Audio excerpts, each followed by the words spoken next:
ಎಲ್ಲರಿಗೂ ನಮಸ್ಕಾರ. ನಾನಿವತ್ತು ಮೊಟ್ಟೆ ಸಾಂಬಾರ್ ಮಾಡೋದನ್ನ ಹೇಳ್ಕೊಡ್ತಾ ಇದ್ದೀನಿ. ಮೊದಲು ಒಂದು ಮಿಕ್ಸಿ ಜಾರ್ಗೆ 2 ಪೀಸ್ ತೆಂಗಿನಕಾಯಿ ಹಾಕ್ತಾ ಇದ್ದೀನಿ. ತೆಂಗಿನಕಾಯಿ ತುರಿ ಆದ್ರೆ 1-2 ಟೀ ಸ್ಪೂನ್ ಹಾಕೊಳ್ಳಿ. 1 ಟೊಮೆಟೊನ ಕಟ್ ಮಾಡಿ ಹಾಕೊಳ್ತಾ ಇದ್ದೀನಿ. 5-6 ಬೆಳ್ಳುಳ್ಳಿ ಇಳ್ಕು, ಅರ್ಧ ಟೀ ಸ್ಪೂನ್ ಸೋಂಪು ಇದ್ರೆ ಹಾಕೊಳ್ಳಿ, ಇಲ್ಲ ಅಂದ್ರೆ ಬೇಡ. 1 ಚಕ್ಕೆ, 2 ಲವಂಗ, 1 ಏಲಕ್ಕಿ, 1 ಟೀ ಸ್ಪೂನ್ ಉರ್ಗಡ್ಲೆ, ಅರ್ಧ ಟೀ ಸ್ಪೂನ್ ಗಸಗಸೆ, ಅರ್ಧ ಟೀ ಸ್ಪೂನ್ ಗರಂ ಮಸಾಲ, ಅರ್ಧ ಟೀ ಸ್ಪೂನ್ ಖಾರದ ಪುಡಿ, 1 ಟೀ ಸ್ಪೂನ್ ಧನಿಯಾ ಪುಡಿ, ಸ್ವಲ್ಪ ಕೊತ್ತಂಬರಿ ಸೊಪ್ಪು, ಸ್ವಲ್ಪ ಪುದೀನ ಸೊಪ್ಪು. ಇದನ್ನೆಲ್ಲ ನುಣ್ಣಗೆ ರುಬ್ಕೊಳ್ತಾ ಇದ್ದೀನಿ. ಮಸಾಲ ರುಬ್ಕೊಂಡಿದ್ದಾಗಿದೆ. ಇವಾಗ ಒಂದು ಪಾತ್ರೆಗೆ 1 ಟೀ ಸ್ಪೂನ್ ಎಣ್ಣೆ ಹಾಕ್ತಾ ಇದ್ದೀನಿ.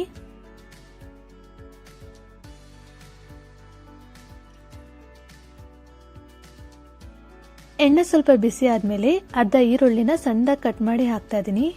ಈರುಳ್ಳಿನ ಸ್ವಲ್ಪ ಫ್ರೈ ಮಾಡ್ತಾ ಇದ್ದೀನಿ. ಜಾಸ್ತಿ ಫ್ರೈ ಮಾಡೋದು ಬೇಡ, 1 ನಿಮಿಷ ಫ್ರೈ ಮಾಡ್ಕೊಂಡ್ರೆ ಸಾಕು. ಇದಕ್ಕೆ ರುಚಿಗೆ ತಕ್ಕಷ್ಟು ಉಪ್ಪು, ಚಿಟಿಕೆ ಅರಿಶಿಣ ಪುಡಿ ಹಾಕಿ ಫ್ರೈ ಮಾಡ್ತಾ ಇದ್ದೀನಿ.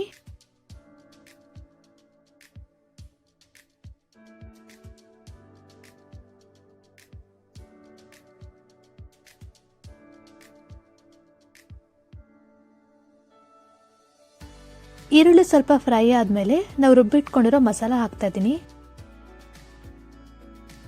ಮಸಾಲ ಹಾಕಿದ್ಮೇಲೆ ಚೆನ್ನಾಗಿ ಮಿಕ್ಸ್ ಮಾಡಿ 1-2 ನಿಮಿಷ ಫ್ರೈ ಮಾಡ್ಕೊಳ್ತಾ ಇದ್ದೀನಿ. ಮಸಾಲ ಹಸಿ ವಾಸನೆ ಎಲ್ಲ ಹೋಗ್ಬೇಕು.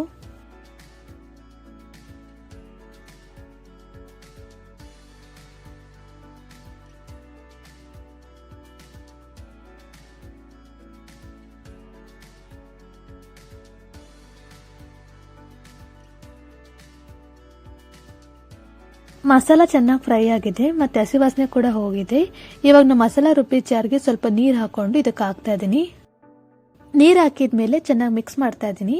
ನಿಮಗೆ ಸಾಂಬಾರ್ ಎಷ್ಟು ತೆಳ ಬೇಕೋ ನೋಡ್ಕೊಂಡು ನೀರು ಹಾಕೊಂಡು ಮಿಕ್ಸ್ ಮಾಡ್ಕೊಳ್ಳಿ.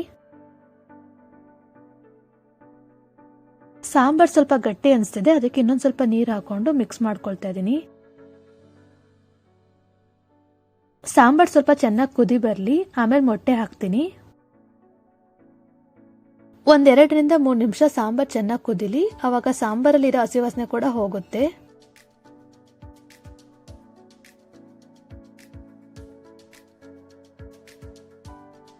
ಸಾಂಬಾರ್ ಚೆನ್ನಾಗಿ ಕುದಿದೆ. ಇವಾಗ ಗ್ಯಾಸ್ನ ಕಡಿಮೆ ಉರಿ ಮಾಡಿಕೊಂಡು 4 ಮೊಟ್ಟೆನ ಒಡೆದು ಹಾಕ್ತಾ ಇದ್ದೀನಿ.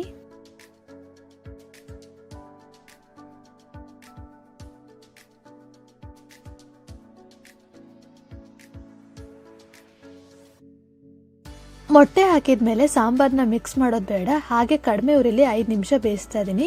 ಮಿಕ್ಸ್ ಮಾಡಿದ್ರೆ ಮೊಟ್ಟೆ ಎಲ್ಲ ಕಲಸೋಗುತ್ತೆ. ನೋಡಿ, ಮೊಟ್ಟೆ ಎಲ್ಲ ಚೆನ್ನಾಗಿ ಬೆಂದಿದೆ. ಸಾಂಬಾರ್ ಸ್ವಲ್ಪ ಗಟ್ಟಿಯಾಗಿದ್ರೆ ದೋಸೆ, ರೊಟ್ಟಿ ಜೊತೆ ತಿನ್ನೋಕೆ ಚೆನ್ನಾಗಿರುತ್ತೆ. ಸಾಂಬಾರ್ ಸ್ವಲ್ಪ ತೆಳ ಆದ್ರೆ ಮುದ್ದೆ, ಅನ್ನ ಜೊತೆ ತಿನ್ನೋಕೆ ಚೆನ್ನಾಗಿರುತ್ತೆ. ಮೊಟ್ಟೆ ಎಲ್ಲ ಚೆನ್ನಾಗಿ ಬೆಂದಿದೆ. ಇವಾಗ ಗ್ಯಾಸ್ ಆಫ್ ಮಾಡ್ಕೊಳ್ತಾ ಇದ್ದೀನಿ. ಬಿಸಿ ಬಿಸಿ ಮೊಟ್ಟೆ ಸಾಂಬಾರ್ ಸರ್ವ್ ಮಾಡೋದಕ್ಕೆ ರೆಡಿ ಆಗಿದೆ.